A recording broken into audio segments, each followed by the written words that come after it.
Impressive ang debut game ni Klay Thompson sa Dallas Mavericks at talagang nag-benefit siya sa mga depensang natatanggap ni Luka at Kyrie. Si Luka ang may tangan ng bola dito. Si Kyrie pipwesto yan sa corner. Itong si Klay nasa pagitan ng wing at corner at ang bantay niya ay si CP3. Nagbigay ng pick si Daniel Gafford kay Luka. As you can see, butas ang loob kaya lumakad dito si CP3 sa dadaanan ng roller in case na ipasa ang bola sa rollman. Ang malaking pagkakamali lang ni CP3 dito ay iniwanan niya si Klay Thompson kaya nung pinasa ang bola, taghabol siya. Napeke tuloy. Pasok ang unang puntos ni Klay in Mavs jersey.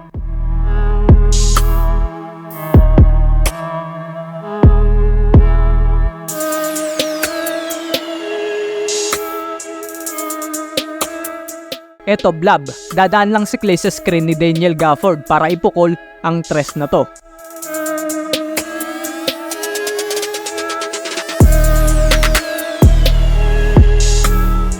Gaya sa unang clip, si CP3 na naman ang bumabantay kay Klay Thompson. Ang layo niya pa nga dyan sa binabantayan niya pero magtutuman game lang naman si Daniel Gafford at Luka dito.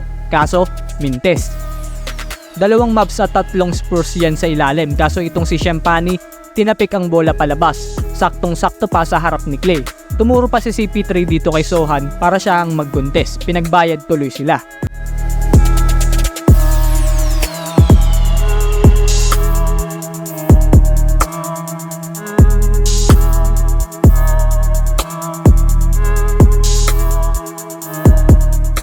Hindi pa nakakaset ang depensa ng Spurs dito kaya itong si PJ Washington, tinesting na si Harrison Barnes. Dahil nag-help itong si Champagnie, libre na naman si Klay at walang hesitation niya itong pinukol.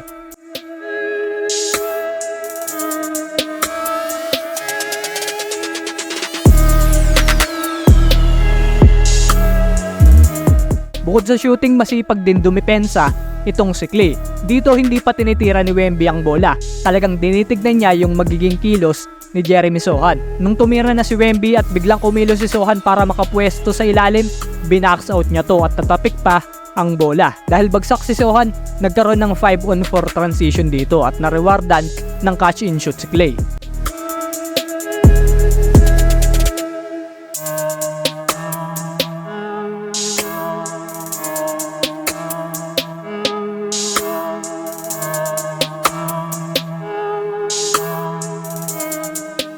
Eto Spain pick and roll, magbibigay ng angle pick si Dereck Lively kay Luka. Dito, iwan na si Sochan. Pwede na nga itira ni Luka to dito kung gugustuhin niya. Dahil Spain pick and roll to, magbibigay ng back screen si Klay kay Wemby. And then kapag nag-roll na si Lively, saka siya magpapapat. Ganun nga ang nangyari. Alam na nga ni Luka ang magiging resulta kaya bumaba na to. Hindi na rin kinuntis pa ang tira ni Klay. Pinagbayad ulit sila.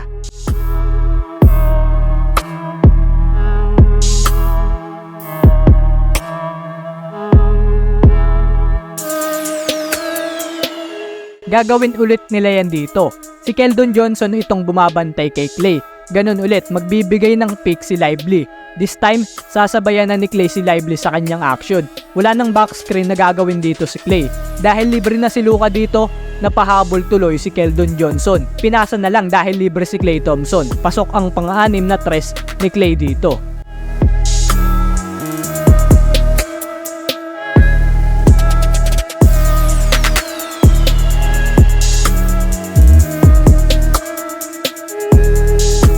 Tinapos ni Klay Thompson ang debut game niya sa Dallas Mavericks with 22 points, 7 rebounds, 1 assist at 3 steals.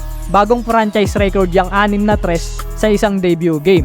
Kung umabot ka man sa part na to, baka naman like mo naman yung video. Subscribe ka na rin kung trip mo yung mga ganitong content.